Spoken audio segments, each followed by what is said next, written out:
quen fechou esta noite a fenestra azul do mar.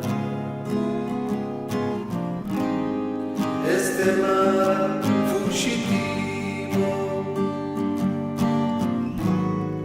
de todas as ribeiras, náufrago do nevoeiro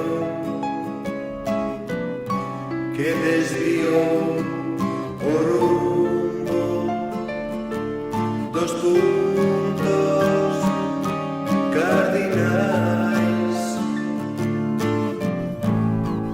Ficaron as gaivotas, tres singraduras a sotavento, desorientaron seus arroaces, intrusos e impunes.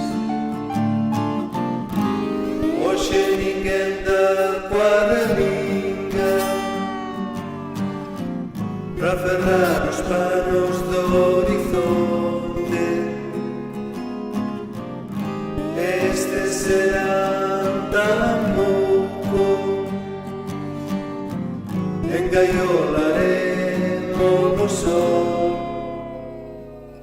O sol era un paxaro triste que se pousaba no penón